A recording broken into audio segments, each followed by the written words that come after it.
ಮೊದಲನೇದಾಗಿ ನಾನು 1 ಗಂಟೆ ತಡವಾಗಿ ಬಂದಿದ್ದಕ್ಕೆ ತಮ್ಮಲ್ಲಿ ಕ್ಷಮೆಯನ್ನು ಕೇಳ್ತೀನಿ. ಎರಡನೇದು, ತಾವೆಲ್ಲರೂ ಕೂಡ ಈ ಸಭೆಗೆ ನಮ್ಮ ಕರೆಗೆ ಮನ್ನಣೆ ಕೊಟ್ಟು ಇದು ಒಂದು ಪ್ರಾಮುಖ್ಯವಾದಂಥ ಸಭೆ ಅಂತ ಹೇಳಿ ತಾವೆಲ್ಲ ಬಂದ್ರಿ. ಅದಕ್ಕಾಗಿ ನಾನು ತಮ್ಮೆಲ್ಲರಿಗೂ ಕೂಡ ಅತ್ಯಂತ ಗೌರವದಿಂದ ಅಭಿನಂದನೆಗಳನ್ನು ಹೇಳೋದಕ್ಕೆ ಬಯಸ್ತೇನೆ. ಈ ಸಭೆ ಯಾವುದೇ ದುರುದ್ದೇಶದಿಂದ ನಾವು ಕರೆದಿಲ್ಲ,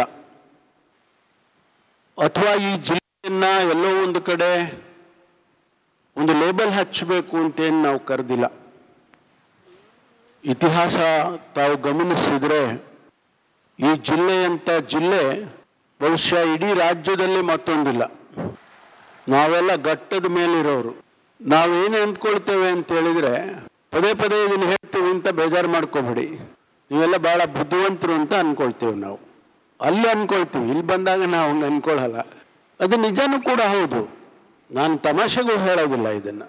ನೀವು ಬುದ್ಧಿವಂತರು ಅಷ್ಟೇ ಅಲ್ಲ, ಭಾಳ ಕ್ರಿಯಾಶೀಲರು. ಪ್ರಪಂಚದ ಯಾವುದೇ ಮೂಲಕ್ಕೆ ತಗೊಂಡ್ಬಿಟ್ರೂ ಕೂಡ ನೀವು ಬದುಕುವಂಥ ಚಾಕಚಕ್ಯತೆ ನಿಮಗೆ ಬಹಳ ಚೆನ್ನಾಗಿದೆ ಅನ್ನೋದನ್ನ ಈಗಾಗಲೇ ಪ್ರೂವ್ ಮಾಡಿ ತೋರಿಸ್ಬಿಟ್ಟಿದ್ದೀರಿ. ಅದೇನು ಹೊಸದಾಗಿ ಏನು ಹೇಳೋದು ಬೇಕಾಗಿಲ್ಲ. ಜಿಲ್ಲೆಯಲ್ಲಿ ಪ್ರಥಮತಃ ಶೈಕ್ಷಣಿಕ ಜಿಲ್ಲೆ ಇದು. ಇಡೀ ದೇಶಕ್ಕೆ ಖಾಸಗಿ ವಿದ್ಯಾಸಂಸ್ಥೆ ಈ ದೇಶದ ಶಿಕ್ಷಣವನ್ನು ರೆಗ್ಯುಲೇಟ್ ಮಾಡುವುದು ಸಾಧ್ಯ ಅಂತ ತೋರಿಸ್ಕೊಟ್ಟವ್ರು ನೀವು. ಮಣಿಪಾಲ್ ಅಕಾಡೆಮಿ ಇವತ್ತು ಇಡೀ ದೇಶದಲ್ಲೇ, ಇಡೀ ಪ್ರಪಂಚದಲ್ಲೇ ಗಮನ ಸೆಳೆದಿರೋದು ಇವತ್ತಲ್ಲ, ಭಾಳ ವರ್ಷಗಳ ಹಿಂದೆ. ಅದೇ ರೀತಿ ಬೇರೆ ಬೇರೆ ಸಂಸ್ಥೆಗಳೆಲ್ಲ ಕೂಡ, ಆಳ್ವಾಸ್ ಇರ್ಬೋದು, ಬೇರೆ ಬೇರೆ ಇರ್ಬೋದು, ಫಾದರ್ ಮುಲ್ಲರ್ ಇರ್ಬೋದು, ಎನೆಪೋಯ, ಇತ್ತೀಚೆಗೆ ಎನೆಪೋಯ ಇರ್ಬೋದು, ಬೇಕಾದಷ್ಟು ಶಿಕ್ಷಣ ಸಂಸ್ಥೆಗಳು ಈ ಜಿಲ್ಲೆಯಲ್ಲಿ ಬಂದಿದ್ದಾವೆ. ಲಕ್ಷಾಂತರ ಜನ ವಿದ್ಯಾರ್ಥಿಗಳು ಇಲ್ಲಿಂದ ಹೋಗಿದ್ದಾರೆ, ಅವ್ರ ಜೀವನ ಕಟ್ಕೊಂಡಿದ್ದಾರೆ. ಬಹಳಷ್ಟು ಜನ ಇಡೀ ಪ್ರಪಂಚದಲ್ಲೇ ಹೆಸರುಗಳನ್ನು ಮಾಡಿರ್ತಕ್ಕಂಥವರು ಇಲ್ಲಿಂದ ಹೋಗಿದ್ದಾರೆ. ಭಾಳ ನೀವು ಆಶ್ಚರ್ಯ ಪಡಬೇಕಾಗಿಲ್ಲ. ಈ ದೇಶದ ಆರ್ಥಿಕ ವ್ಯವಸ್ಥೆಗೆ ಹೆಚ್ಚು ಪಾಲು ನಿಮ್ಮದು ಅಂತ ಹೇಳಿದರೂ ಕೂಡ ಅದು ಅತಿಶಯೋಕ್ತಿ ಆಗೋದಿಲ್ಲ.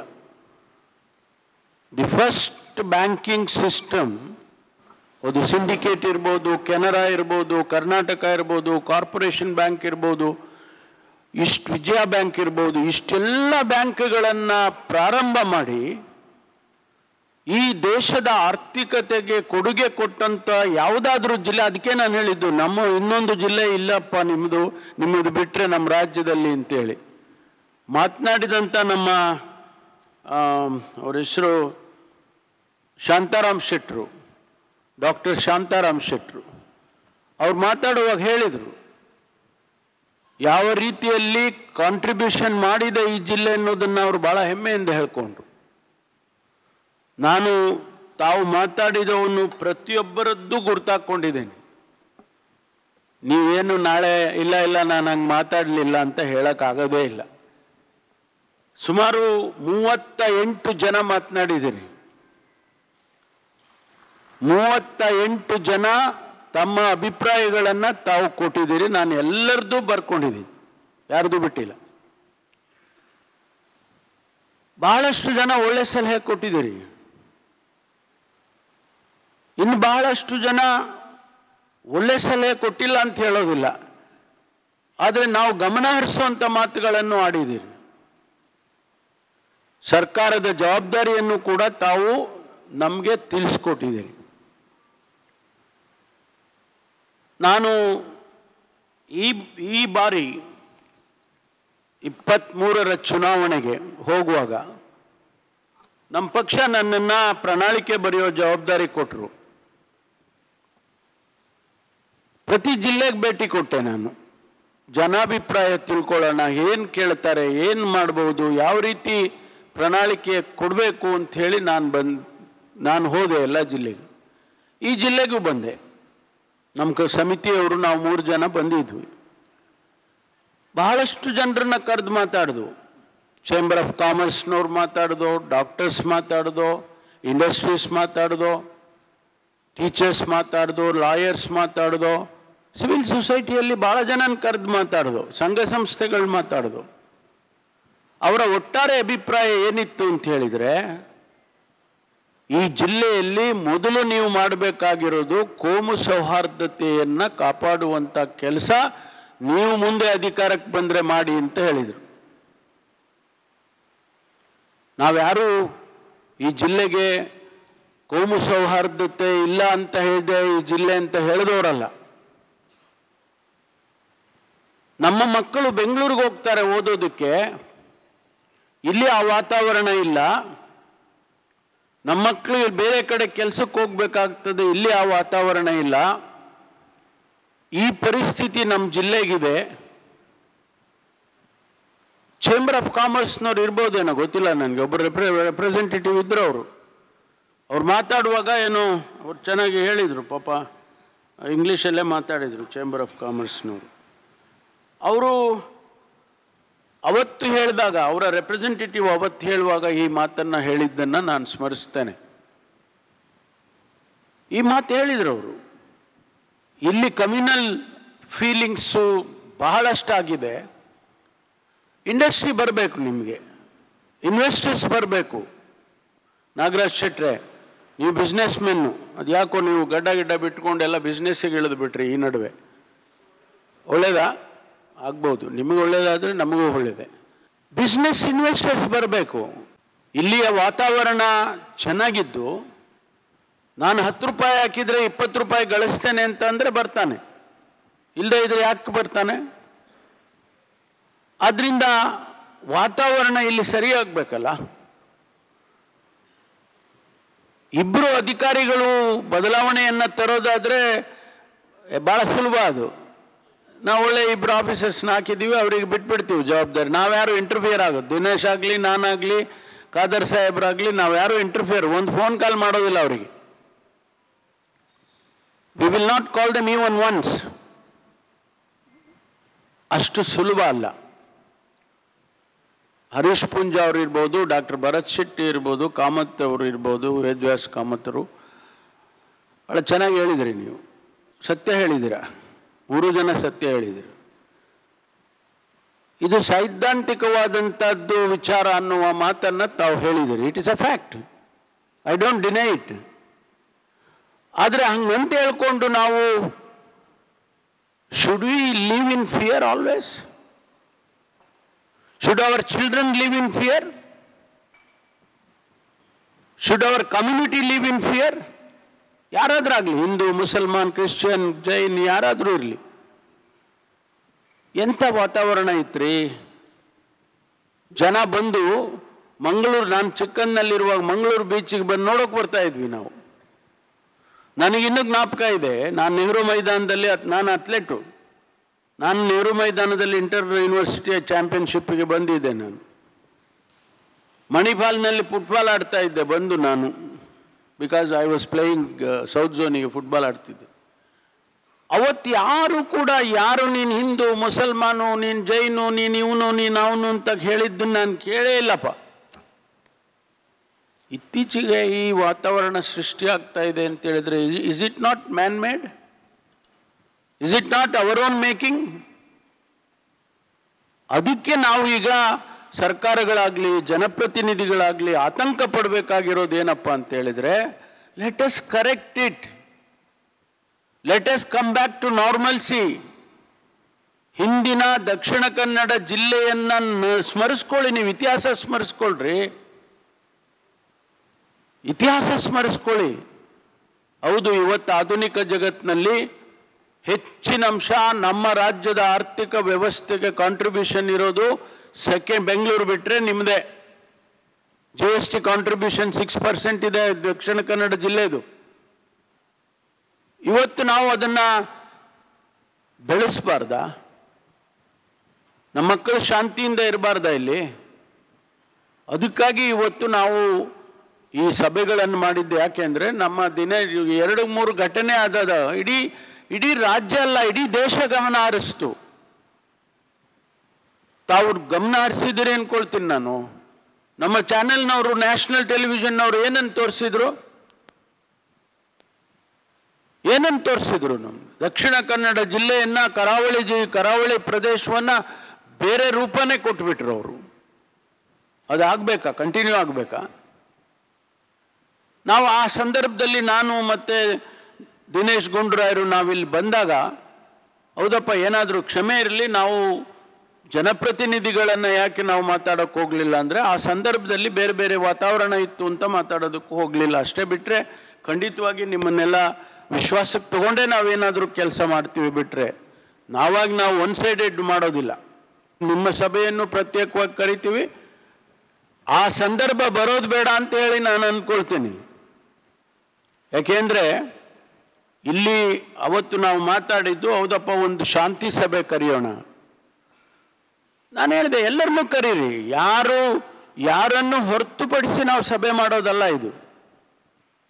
Absolutely there was no intention to relieve not to call anybody.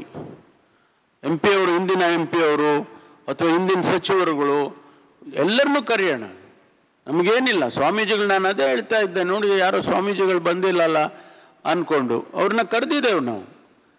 ಅದರ ಕಾರಣಾಂತರದಿಂದ ಅವ್ರಿಗೆ ಬೇರೆ ಬೇರೆ ಕೆಲಸಗಳು ಇರ್ತವೆ, ಅದಕ್ಕೋಸ್ಕರ ಬಂದಿಲ್ಲದೆ ಇರ್ಬೋದು ಅಂದ್ಕೊಳ್ತೀನಿ. ಅವರನ್ನು ಸಂಪರ್ಕ ಮಾಡ್ತೀವಿ, ಏನು ಅವ್ರನ್ನ ಬಿಟ್ಟು ಮಾಡುವಂಥದ್ದು ಏನೂ ಇಲ್ಲ. ಇವತ್ತು ಭಾಳಷ್ಟು ವಿಚಾರಗಳು ತಾವು ಹೇಳಿದಿರಿ. ನಾನು ಎಲ್ಲವನ್ನು ಕೂಡ ಉತ್ತರ ಕೊಡೋಕ್ಕೆ ಹೋಗೋದಿಲ್ಲ. ಯಾಕೆಂದರೆ ಇನ್ನೂ ನಾವು ಈ ಸಲಹೆಗಳನ್ನು ತಗೊಂಡು ನಾವು ಚರ್ಚೆ ಮಾಡಬೇಕು. ತಾವು ಕೊಟ್ಟಿರ್ತಕ್ಕಂಥ ಅತ್ಯುತ್ತಮವಾದ ಸಲಹೆಗಳನ್ನು ತಗೊಂಡು ನಾವು ಚರ್ಚೆ ಮಾಡಬೇಕು. ಆ ನಂತರ ಏನೆಲ್ಲ ಕ್ರಮ ವಹಿಸಬೇಕೋ ಖಂಡಿತವಾಗಿ ವಹಿಸ್ತೇವೆ ಅನ್ನುವಂಥದ್ದು. ತಾವು ನನ್ನ ಇಲಾಖೆಗೆ ಸಂಬಂಧಪಟ್ಟಿದ್ದು ಹೇಳಿದ್ರಿ, ಗೃಹ ಇಲಾಖೆಗೆ ಸಂಬಂಧಪಟ್ಟಿದ್ದು ಕಾನೂನು ಸುವ್ಯವಸ್ಥೆಯನ್ನು ಮಾಡುವಂಥ ಅನೇಕ ಉತ್ತಮವಾದ ಸಲಹೆ ಕೊಟ್ಟಿದ್ದೀರಿ. Drugs, S,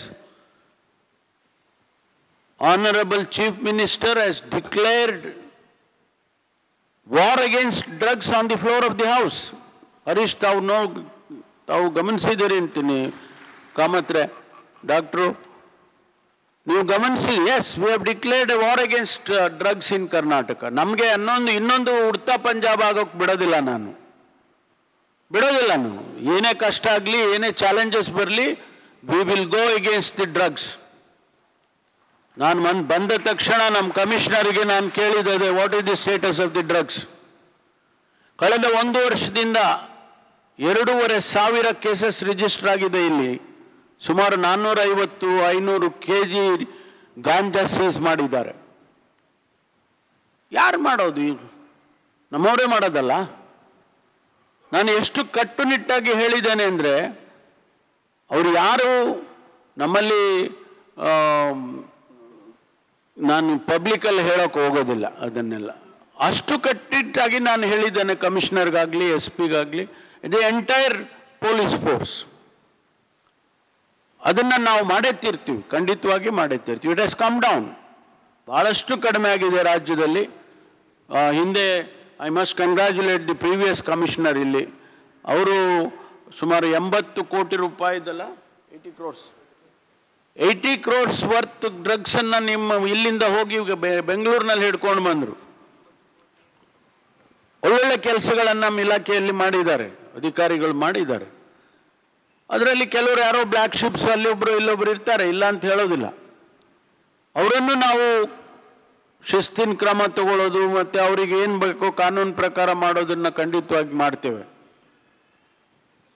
mark my word, ಇವಾಗ ಏನು ನಮ್ಮ ಕಮಿಷನರು, SP-ಗಳು ಎಲ್ಲ ಅಧಿಕಾರಿಗಳು ಬಂದಿದ್ದಾರೆ, ಡ್ರಗ್ಸನ್ನು ನಾವು ಕಂಟ್ರೋಲ್ ಮಾಡೇ ತೀರ್ತೀವಿ. ಮಂಗಳೂರಲ್ಲೂ ಮಾಡ್ತೀವಿ, ಕರ್ನಾಟಕದಲ್ಲೂ ಮಾಡ್ತೀವಿ. ಯಾಕೆಂದರೆ ಅದರಿಂದ ನಮಗೂ ಗೊತ್ತಿದೆ, ನಮಗೂ ಅರಿವಿದೆ. ಚಿಕ್ಕ ಮಕ್ಕಳು 14 ವರ್ಷದ ಹುಡುಗ ಒಬ್ಬ ಮರ್ಡರ್ ಮಾಡ್ತಾನೆ. ಜಸ್ಟ್ 14 years ಅಂದರೆ ಯಾವ ಕ್ಲಾಸ್ ಇರ್ಬೋದು ರೀ?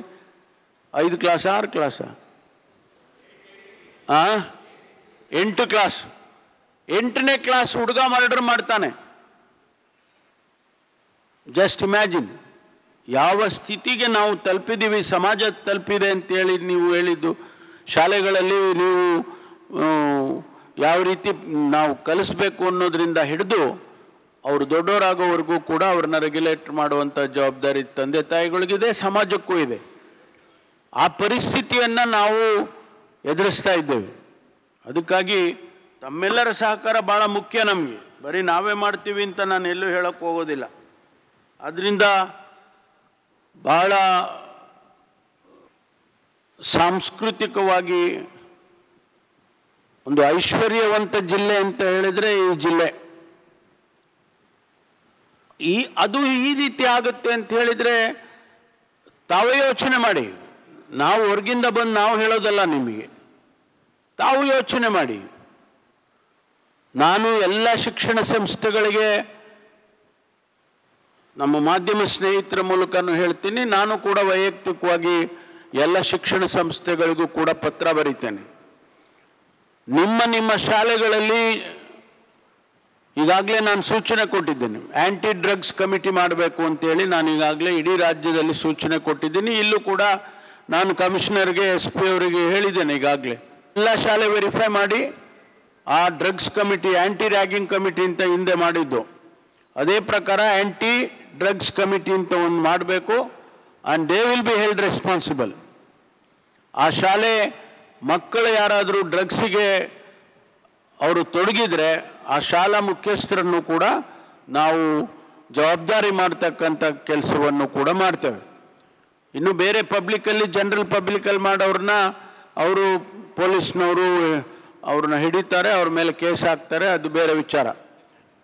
ಯಾರಾದರೂ ಆಗಬೇಕಲ್ಲ, ಅದಕ್ಕೆ ಆ ಕ್ರಮ ತಗೊಳ್ತೀವಿ. ಈಗಾಗಲೇ ತಾವು ನನಗೆ ಹೇಳಿದ್ರಿ ಡ್ರಗ್ಸಿನ ಜೊತೆಗೆ ಈಗ ಮೈನಿಂಗ್ದು ಅವೆಲ್ಲ ಹೇಳಿದ್ರಿ. ಅದನ್ನು ಜಿಲ್ಲಾ ಉಸ್ತುವಾರಿ ಸಚಿವರು ನಾವೆಲ್ಲ ಕೂತ್ಕೊಂಡು ಮಾತಾಡ್ಕೊಳ್ತೀವಿ. ಯಾಕೆಂದರೆ ಮೈನಿಂಗ್ ಪಾಲಿಸಿ ಏನಿದೆ, ಸ್ಯಾಂಡ್ ಮೈನಿಂಗ್ ಪಾಲಿಸಿನೂ ಕೂಡ ಇದೆ ಬ್ರಿಜೇಶ್ ಅವರೇ.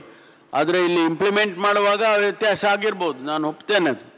ಆದರೆ ಮುಂದಿನ ದಿನದಲ್ಲಿ ಯಾವ ಥರ ಮಾಡಬೇಕು ಅನ್ನೋದನ್ನು ಕೂಡ ನಾವು ಚರ್ಚೆ ಮಾಡ್ತೇವೆ. ಅದು ನನಗೆ ಕೆಂಪು ಕಲ್ಲಿನ ವಿಚಾರ ಭಾಳ ಸರಿ ಲಾಸ್ಟ್ ಟೈಮ್ ಬಂದಾಗೂ ಹೇಳಿದರು. ನಾವು ಯಾರು ನಿಮ್ಮನ್ನು ತಗೋಬೇಡಿ, ತೆಗಿಬೇಡಿ ಅಂತ ಹೇಳೋದಿಲ್ಲ. ಲೈಸೆನ್ಸ್ ತಗೊಳ್ಳಿ, ಹಣ ಕಟ್ಟಿ. ಅರೆ ನೀವು ಹಣನೂ ಕಟ್ಟೋದಿಲ್ಲ, ಲೈಸೆನ್ಸು ತಗೊಳ್ಳೋದಿಲ್ಲ, ನಿಮ್ಮ ಇಷ್ಟಕ್ಕೆ ಬಂದಂಗೆ ಮಾಡ್ಕೊಳ್ತಾ ಹೋದರೆ ಇವಾಗ 8 ರೂಪಾಯಿ 9 ರೂಪಾಯಿಗೆ ಮಾಡ್ತಾಯಿದ್ದು, ಇವತ್ತು 90 ರೂಪಾಯಿ ಆಗಿದೆ ಅಂದರೆ ನಿಮಗೆ ನ್ಯಾಚುರಲಿ ಸ್ವಲ್ಪ ತೊಂದರೆ ಆಗುತ್ತಲ್ಲ. ಲೈಸೆನ್ಸ್ ತಗೊಳ್ಳಿ. We will not refuse the licence unless you are something else. ಅದು ಮೀಟಿಂಗ್ ಮಾಡಿದ್ದಾರೆ, ಸ್ಪೀಕರ್ ಅವರು ಮಾಡಿದ್ದಾರೆ, ಡಿಸ್ಟ್ರಿಕ್ಟ್ ಮಿನಿಸ್ಟ್ರು ಮಾಡಿದ್ದಾರೆ. ಅದನ್ನು ಮುಂದೆ ಯಾವ ರೀತಿ ಮುಂದುವರಿಸಬೇಕು ಅನ್ನೋದನ್ನು ಜಿಲ್ಲಾ ಉಸ್ತುವಾರಿ ಸಚಿವರು ಅವರು ತೀರ್ಮಾನ ಮಾಡ್ತಾರೆ ಅಂತೇಳಿ ನಾನು ಈ ಸಂದರ್ಭದಲ್ಲಿ ಹೇಳ್ತೇನೆ. ಮತ್ತು 11 ಗಂಟೆವರೆಗೂ 11 ಗಂಟೆಗಲ್ಲ 11ವರೆಗೆ ನಿಗದಿ ಮಾಡಿದ್ದಾರೆ. ಇದು ಇರಲಿಲ್ಲ, ಇತ್ತ ಹರೀಶ್ ಅವರೇ, ಹರೀಶ್ ಪುಂಜಾ ಅವರು, ಇದು ಇರಲಿಲ್ಲ ಮೊದಲಿತ್ತ, ಇಲ್ಲ ಅಲ್ವಾ? ಅಲ್ಲ ಕಾಮತ್ರು ಆಗಲ್ಲ. ಅಲ್ಲಲ್ಲ, ನಾನು ಹೇಳೋದು ಈ ರಿಸ್ಟ್ರಿಕ್ಷನ್ ಮೊದಲು ಇರಲಿಲ್ಲ ಅಲ್ವಾ? ಈಗ ತಾನೇ ಆಗಿದೆ. ಯಾಕಾಗಿದೆ? ಅಲ್ಲ ಯಾಕಾಗಿದೆ? ಆಗಲ್ಲ ಆಗಲ್ಲ ಸರ್. ಅಲ್ಲಲ್ಲ, ಈ ಸನ್ನಿವೇಶ ಬಂದಿದೆ ಅಂತ ಆಗಿಲ್ಲ. ಇಲ್ಲದೆ ಇದ್ರೆ ಅವ್ರಿಗೇನು ಕೆಲಸ ಇದೆ? ಪೊಲೀಸ್ನವ್ರಿಗೆ ಕೆಲಸ ಬೇರೆ ಬೇರೆ. ಗೃಹ ಸಚಿವರೇ, ನೀವು ಹೇಳಿದ ಸರಿ ಇದೆ. ತುಂಬ ವಿಚಾರಗಳು ಇದ್ದಿದ್ದು ಆ ಪರಿಸ್ಥಿತಿಗೆ ಅನುಗುಣವಾಗಿ ಇಲ್ಲಿ ಆಗಿರುವಂಥ ಧಾರ್ಮಿಕ ವ್ಯವಸ್ಥೆಗಳಿಗೆ ಯಾವುದೇ ಅಡ್ಡಿ ಬರದ ಹಾಗೆ ಆ ವ್ಯವಸ್ಥೆಗಳಿತ್ತು. ನೀವು ನಿಯಮಗಳು, ಈಗ ಸುಪ್ರೀಂ ಕೋರ್ಟ್ ಆದೇಶ ಪ್ರಕಾರ ನಿಯಮಗಳು ಕೆಲವರು ಇರ್ಬೋದು, ಆದರೆ ಅದನ್ನು ಯಾವುದನ್ನು ಹೇಗೆ ಹಿಡ್ಕೊಳ್ಬೇಕು, ಹೇಗೆ ಮಾಡಬೇಕು ಅಂತ ಸ್ಥಳೀಯ ವ್ಯವಸ್ಥೆಗಳು ತಾವು ನೋಡ್ಕೊಳ್ಬೇಕು ಅಂತ ಹೇಳೋದು ಸಾಂದರ್ಭಿಕವಾಗಿ. ಅದಕ್ಕೆ ಹೇಳೋದು, ಈ ಧಾರ್ಮಿಕ ಕಾರ್ಯಕ್ರಮಗಳಿಗೆ ಅವರು ಹೇಳಿದಂಥ ರೂಲ್ಸ್ ಅನ್ನು ಅಪ್ಲೈ ಮಾಡಿದ್ರೆ ಗೊಂದಲ ಆಗತ್ತೆ ಅಂತ ಹೇಳೋದು. ಆಗ್ಬೋದು. ನಾವು ಅಷ್ಟು ಕಟ್ಟುನಿಟ್ಟಾಗಿ ಹೋಗೋದಿಲ್ಲ. ಆದರೆ ಕಾನೂನಿನ ಪ್ರಕಾರ ಒಂದು ಕಡೆ ಆದರೆ ಅಲ್ಲಿ ಸನ್ನಿವೇಶನ ಒಂದು ಕಡೆ ಆಗಬೇಕಲ್ಲ. ಅದಕ್ಕೋಸ್ಕರ ಅದನ್ನು ಕೂಡ ನಾವು ಗಮನದಲ್ಲಿಟ್ಟುಕೊಂಡು ತೀರ್ಮಾನಗಳನ್ನು ಮಾಡೋಣ. ಮುಂದೆ ಅನೇಕ ವಿಚಾರಗಳು ಕೂಡ ಇರ್ತಕ್ಕಂಥದ್ದು.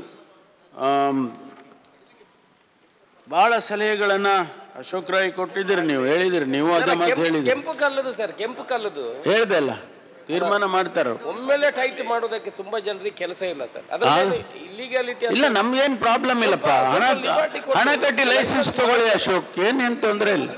ಹಣ ಕಟ್ಟಿ ಲೈಸೆನ್ಸ್ ತಗೊಳ್ಳಿ, ನೀವು ಮಾಡಿ, ಏನು ತೊಂದರೆ ಇದೆ? ಒಂದು ಇಮಿಡಿಯೇಟ್ ಸರ್ ಸ್ವಲ್ಪ ರಾಯಲ್ಟಿ ಸಪರೇಟ್ ಮಾಡಿ. ಸರ್ಕಾರದ ಜೊತೆ ನೀವು ಆಡಳಿತ ಪಕ್ಷದ ಶಾಸಕರಿದ್ದೀರಿ, ನೀವು ಮೈನಿಂಗ್ ಮಿನಿಸ್ಟರ್ ಹತ್ರ ಕೂತ್ಕೊಂಡು ಚರ್ಚೆ ಮಾಡಿ ಅಲ್ಲ. ಎರಡು ಅದಕ್ಕಾಗಿ ಇವತ್ತು ಕೆಲವರು ಸಲಹೆ ಕೊಟ್ಟಿದ್ದಾರೆ, ಗ್ರಾಮೀಣ ಪ್ರದೇಶದಲ್ಲಿ ಪ್ರತಿ ಪಂಚಾಯಿತಿಯಲ್ಲೂ ಸೌಹಾರ್ದ ಸಮಿತಿ ಮಾಡಬೇಕು ಅಂತ. ಅದನ್ನು ಜಿಲ್ಲಾ ಉಸ್ತುವಾರಿ ಸಚಿವರು ಅದರ ಸಾಧಕ ಬಾಧಕಗಳನ್ನು ನೋಡಿ ತೀರ್ಮಾನ ಮಾಡ್ತಾರೆ. ಆಮೇಲೆ ಜಿಲ್ಲಾ ಸಮಾವೇಶದ ಬಗ್ಗೆ ಕೂಡ ತಾವು ಪ್ರಸ್ತಾಪ ಮಾಡಿದ್ದೀರಿ, ಅದನ್ನು ಪರಿಶೀಲನೆ ಮಾಡಿ ತಾವೆಲ್ಲ ಒಪ್ಪೋದಾದರೆ ಮಾಡ್ಬೋದು. ಎಲ್ಲ ರಿಲಿಜಿಯಸ್ ಹೆಡ್ಸು ಮತ್ತು ಎಲ್ಲ ಧಾರ್ಮಿಕ ಸಂಸ್ಥೆಗಳ ಜೊತೆಯಲ್ಲಿ ಇನ್ಸ್ಟಿಟ್ಯೂಷನ್ಸು, ಪಬ್ಲಿಕ್ ಸಿವಿಲ್ ಸರ್ವೆಂಟ್ಸು ಎಲ್ಲ ಮಾಡಿದರೆ, ಒಪ್ಪಿದರೆ, ಸಿವಿಲ್ ಸೊಸೈಟಿ ಒಪ್ಪಿದರೆ ಅದನ್ನು ಕೂಡ ಮಾಡೋಣ. ಸ್ವಲ್ಪ ಮಳೆ ಕಡಿಮೆ ಆದಮೇಲೆ ಅದನ್ನು ಮಾಡೋಣ ಅಂತಕ್ಕಂಥದ್ದು. ಆಮೇಲೆ ಒಟ್ಟಾರೆ ನಮಗೆ ಆಗಬೇಕಾಗಿರೋದಿಷ್ಟೇ, ಶಾಂತಿ ವಾತಾವರಣ ಕರಾವಳಿ ಪ್ರದೇಶದಲ್ಲಿ ಬರಬೇಕು. ಯಾರು ಭಯದ ವಾತಾವರಣದಿಂದ ಬದುಕಬಾರ್ದು. ಕಟ್ಟುನಿಟ್ಟಿನ ಕ್ರಮ ತಗೊಳ್ಳೋದಕ್ಕೆ ಅವಕಾಶ ಕೊಡಬಾರ್ದು. ಪೊಲೀಸ್ನವರು ಈಗ ಇಬ್ಬರು ಅಧಿಕಾರಿಗಳಿಗೆ ಪ್ರಶಂಸೆ ಮಾಡಿದ್ರಿ, ಭಾಳ ಸಂತೋಷ. I feel happy. ಬಿಡಪ್ಪ, ನಮ್ಮ ಇಲಾಖೆಯಲ್ಲಿ ಅಧಿಕಾರಿಗಳಿಗೆ ಈ ರೀತಿ ಪ್ರಶಂಸೆ ಸಿಕ್ಕಿದೆ ಅಂತ I am happy about it. ಅದಕ್ಕೆ ಅವಕಾಶ ಹೆಚ್ಚು ಕೊಡಬೇಡಿ ಅಷ್ಟೇ ನಾನು ನಿಮ್ಮನ್ನು ಕೇಳೋದು. ಯಾಕೆಂದರೆ ಅವ್ರ ಕೆಲಸ ಅವ್ರು ಮಾಡ್ತಾರೆ, ಅವರು ಇನ್ನೂ ಅವರು ಕಠಿಣವಾಗಿ ಹೋಗಿಬಿಡ್ತಾರೆ. ಅದಕ್ಕೆ ಅವಕಾಶ ಕೊಡೋದು ಬೇಡ. ಮೊದಲಿನ ಸೌಹಾರ್ದತೆ ಮರಳಿ ಬರಬೇಕು ನಮಗೆ, ಅಷ್ಟೇ ನಮ್ಗೆ ಬೇಕಾಗಿರೋದು. ಇಲ್ಲೆಲ್ಲ ನಾನು ಪ್ರಣಾಳಿಕೆ ಬರೆಯುವಾಗನೇ ಅನೇಕ ಸಲಹೆಗಳನ್ನು ಕೂಡ ಕೊಟ್ಟಿದ್ದೇನೆ. ಮಂಗಳೂರು ಈ ಭಾಗಕ್ಕೆ ಬೇರೆ ಬೇರೆ ಕಾರ್ಯಕ್ರಮಗಳನ್ನು, ಇಂಡಸ್ಟ್ರಿಯನ್ನು ಬರೋದಕ್ಕೆ, ಟೂರಿಸಮ್ ಬರೋದಕ್ಕೆ, ಇವೆಲ್ಲ ಕೂಡ ನಾವು ಸಲಹೆಗಳನ್ನು ಕೊಟ್ಟಿದ್ದೇವೆ. ಅವೆಲ್ಲ ಬರಬೇಕು ಅಂತಾದರೆ ಸೌಹಾರ್ದತೆ ಖಂಡಿತವಾಗಿ ವಾಪಸ್ ಬರಬೇಕಾಗ್ತದೆ ಅನ್ನುವಂಥದ್ದು. ಹಾಗಾಗಿ ಅದನ್ನು ತರೋದಕ್ಕೆ ನಿಮ್ಮೆಲ್ಲರ ಸಹಕಾರ ಭಾಳ ಮುಖ್ಯ. ಅದನ್ನು ಮಾಡಿಕೊಡಿ ಅಂತೇಳಿ ನಾನು ನಮ್ಮ ಅಧಿಕಾರಿಗಳಿಗೆ, ಜಿಲ್ಲಾಧಿಕಾರಿಗಳು ಕೂಡ ಈಗ ತಾನೇ ಅವರು ಹೊಸದಾಗಿ ಬಂದಿದ್ದಾರೆ, ಅವರಿಗೂ ನಿಮ್ಮ ಸಹಕಾರ ಬೇಕು. ಜಿಲ್ಲಾ ಆಡಳಿತ ಚೆನ್ನಾಗಿದ್ದರೆ ಅನೇಕ ಸಮಸ್ಯೆಗಳು ಬಗೆಹರಿಯುತ್ತವೆ. ಅದಕ್ಕೆ ಅವಕಾಶವನ್ನು ತಾವು ಕೂಡ ಕಲ್ಪಿಸ್ಕೊಡ್ಬೇಕು. ಬರೀ ಕಾನೂನಿನಿಂದ ಆಗುತ್ತೆ ಅಂಥೇಳಿ ನಾನು ಅಂದ್ಕೊಳ್ಳೋದಿಲ್ಲ. ಬರೀ ಕಾನೂನು ನಾವು ಇಂಪ್ಲಿಮೆಂಟ್ ಮಾಡಿದರೆ ಕಾನೂನಿನಿಂದನೇ ಸಮಸ್ಯೆ ಬಗೆಹರಿಸ್ತೀವಿ ಅನ್ನೋದಿದ್ರೆ ಆಗೋದಿಲ್ಲ. ನಿಮ್ಮ ಸಹಕಾರ ಬೇಕಾಗ್ತದೆ, ನಿಮ್ಮ ಸೌಹಾರ್ದತೆ ಬೇಕಾಗ್ತದೆ ಅನ್ನುವಂಥ ಮಾತನ್ನು ಈ ಸಂದರ್ಭದಲ್ಲಿ ಹೇಳ್ತೇನೆ. ಮತ್ತು ತಾವು ಕೆಲವರು ಪ್ರಸ್ತಾಪ ಮಾಡಿದ್ರಿ, ಸುಳ್ಳು ಸುದ್ದಿಯನ್ನು ಹಬ್ಬಿಸ್ತಕ್ಕಂಥದ್ದು, ದ್ವೇಷದ ಭಾಷಣ, ಇದಕ್ಕೆಲ್ಲ ಹೊಸ ಕಾನೂನನ್ನು ಬರುವ ಅಧಿವೇಶನದಲ್ಲಿ ತರ್ತೇನೆ. ಕಾಮತ್ರೆ, ನಿಮ್ಮ ಸಹಕಾರ ಭಾಳ ಅಗತ್ಯ. ಹರೀಶ್, ಫೇಕ್ ನ್ಯೂಸ್ದು ಬಿಲ್ ತರ್ತಾ ಇದ್ದೇನೆ, ಈ ಅಧಿವೇಶನದಲ್ಲೇ ತರ್ತೇನೆ. ಹಾಗಾಗಿ ದಯವಿಟ್ಟು ಪಾಸ್ ಮಾಡಿ ಕೊಟ್ಬಿಡಿ, ಏನು ಮಾತಾಡಕ್ಕೆ ಹೋಗಬೇಡಿ ಅಲ್ಲಿ, ಆಯಿತಾ? ಆದ್ದರಿಂದ ಸಲಹೆ ಕೊಡಿ, ಸಲಹೆ ಕೊಡ್ಬೋದು ಅಲ್ಲಿ ಸದನದಲ್ಲಿ. ಇಲ್ಲಿ ಬೇಡ ಇಲ್ಲಿ ಗೋಹತ್ಯೆ ಮತ್ತು ಸ್ಲಾಟರ್ ಹೌಸ್ ಬಗ್ಗೆ ಒಂದು ಹೇಳಿಬಿಡಿ. ಇದಕ್ಕೆಲ್ಲ ಅದು ದ್ವೇಷ ಭಾಷಣ ಇರ್ಬೋದು, ಗೋಹತ್ಯೆ ಇರ್ಬೋದು, ಅಥವಾ ಫೇಕ್ ನ್ಯೂಸ್, ಇವೆಲ್ಲ ರೆಗ್ಯುಲೇಟ್ ಮಾಡುವಂಥ ಕಾನೂನುಗಳು ಇರ್ತಕ್ಕಂಥವನ್ನ ಉಪಯೋಗ ಮಾಡೋಣ.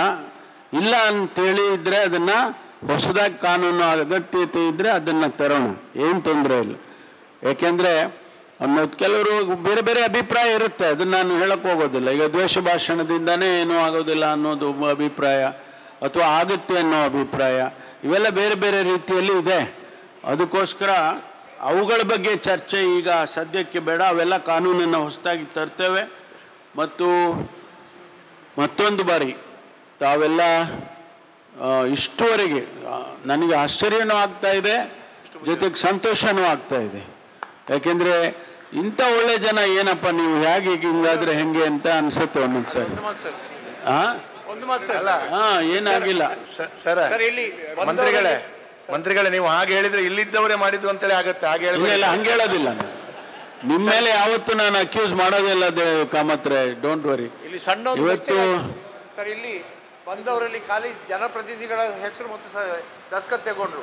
ಬಾಕಿ ಎಲ್ಲರಿಗೂ ಕೂಡ ವಿಶೇಷವಾಗಿ ನಮ್ಮ ಸ್ಪೀಕರ್ ಅವರು ಇಷ್ಟೊತ್ತು ನಮ್ಮ ಜೊತೆ ಅವರು ಫ್ಲೈಟಿಗೆ ಹೋಗೋದಿತ್ತು.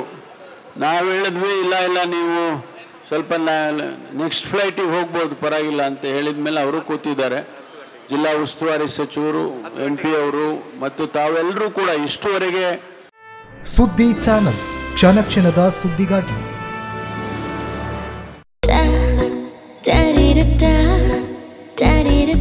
ನನಗೆ ಇಷ್ಟ ನಂದಿನಿ ತುಪ್ಪ, ಶುದ್ಧ ತುಪ್ಪ ಅಂದ್ರೆ ನಂದಿನಿ.